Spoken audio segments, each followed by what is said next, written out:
ಪ್ರಿಯಾಂಕಾ ಖರ್ಗೆ ಅವರ ಹೇಳಿಕೆಗೆ, ಅವರ ಚಪಲಕ್ಕೆ ದಿನನಿತ್ಯ ನಾವು ಉತ್ತರ ಕೊಡೋದಕ್ಕೆ ಸಾಧ್ಯ ಇಲ್ಲ. ಆದರೆ ಇವತ್ತು ಒಂದು ಮಾತು ಹೇಳ್ತೇನೆ. ಪ್ರಿಯಾಂಕಾ ಖರ್ಗೆ ಅವರು ಮಾತನಾಡ್ತಕ್ಕಂಥ ದಾಟಿಯನ್ನು ನೋಡಿದ್ರೆ ಅವರು ದೇಶದ ಗೃಹ ಸಚಿವರು ಅನ್ನುವ ಭಾವನೆಯಿಂದ ಮಾತನಾಡಿದಂತೆ ಕಾಣ್ತಾ ಇದೆ. ಹಾಗಾಗಿ ಅವ್ರು ನೆನಪು ಮಾಡಿಕೊಡ್ತೇನೆ, ನೀವು ರಾಜ್ಯದ ಗೃಹ ಸಚಿವರು. ರಾಷ್ಟ್ರೀಯ ಸ್ವಯಂ ಸೇವಕ ಸಂಘದ ಬಗ್ಗೆ ಇವತ್ತಲ್ಲ ನೀವು ಎತ್ತಿರ್ತಕ್ಕಂಥ ಪ್ರಶ್ನೆ.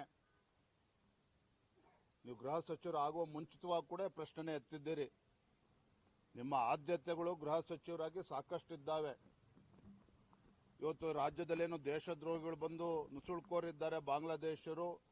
ಯಾವ ರೀತಿ ಲವ್ ಜಿಹಾದ್ಗಳಾಗ್ತಾ ಇದ್ದಾವೆ, ಹಿಂದೂಗಳ ಕಾರ್ಯಕರ್ತರ ಹತ್ಯೆ ಆಗ್ತಾ ಇದೆ, ಇದ್ರ ಬಗ್ಗೆ ಫಸ್ಟ್ ಉತ್ತರ ಕೊಡ್ಲಿ, ಅದನ್ನ ಸರಿಪಡಿಸ್ತಕ್ಕಂಥ ಕೆಲಸವನ್ನ ಮಾಡಲಿ.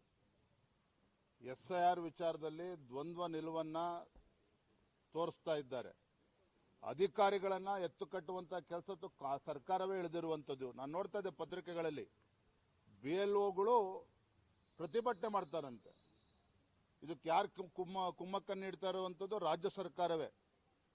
ಇಲ್ಲಿ ವಾಸ್ತವಿಕ ಸತ್ಯ ಏನು ಅಂತ ಹೇಳಿದ್ರೆ, ಇವತ್ತು ನಾನು ರಾಜ್ಯದ ಮುಖ್ಯಮಂತ್ರಿಗಳು ಕೂಡ ಕೇಳೋದಕ್ಕೆ ಇಚ್ಛಪಡ್ತೇನೆ, ಪ್ರಿಯಾಂಕಾ ಖರ್ಗೆ ಅವ್ರಿಗೂ ಕೂಡ ಕೇಳೋದಕ್ಕೆ ಇಚ್ಛಪಡ್ತೇನೆ.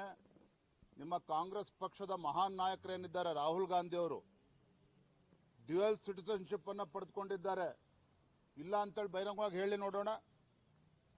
ರಾಹುಲ್ ಗಾಂಧಿ ಅವರು ಇನ್ನೊಂದು ದೇಶದ ಒಂದು ಸಿಟಿಸನ್ಶಿಪ್ ಅನ್ನ ಇಟ್ಕೊಂಡು ಇವತ್ತು ಅಕ್ರಮವಾಗಿ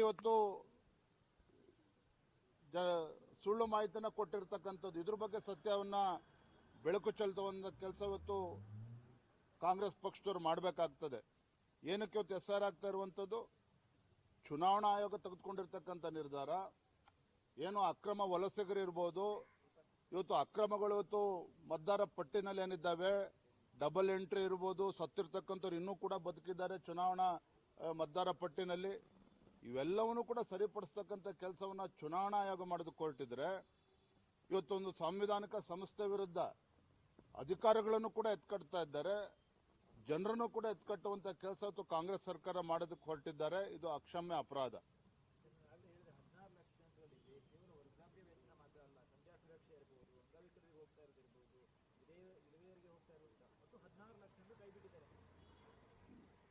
ರಾಜ್ಯ ಸರ್ಕಾರ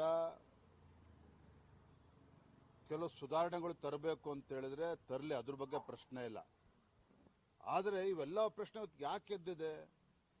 ಮೊದಲು ರಾಜ್ಯ ಸರ್ಕಾರ ವಾಸ್ತವಿಕ ಸತ್ಯವನ್ನ ರಾಜ್ಯದ ಜನರ ಮುಂದೆ ಬಿಚ್ಚಿಡಬೇಕು.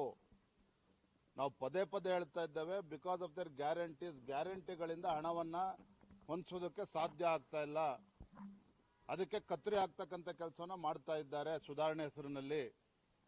ನಾನು ರಾಜ್ಯದ ಮುಖ್ಯಮಂತ್ರಿ ಕೇಳೋದಕ್ಕೆ ಇಚ್ಛಪಡ್ತೇನೆ, ಕಳೆದ 3 ವರ್ಷದಲ್ಲಂತೂ ನಿಮ್ಮ ಯೋಗ್ಯತೆಗೆ, ನಿಮ್ಮ ಕಾಂಗ್ರೆಸ್ ಸರ್ಕಾರದ ಯೋಗ್ಯತೆಗೆ ಬಡವರಿಗೆ ಮನೆ ಕೊಟ್ಟೋದಕ್ಕೆ ಆಗಲಿಲ್ಲ, ಸೂರ್ಯ ಇಲ್ಲದವ್ರಿಗೆ ಮನೆ ಕೊಡೋದಕ್ಕೆ ಸಾಧ್ಯ ಆಗಲಿಲ್ಲ, ರೈತರ ಸಂಕಷ್ಟಕ್ಕೆ ಸ್ಪಂದನೆ ಮಾಡೋದಕ್ಕೆ ಸಾಧ್ಯ ಆಗಲಿಲ್ಲ.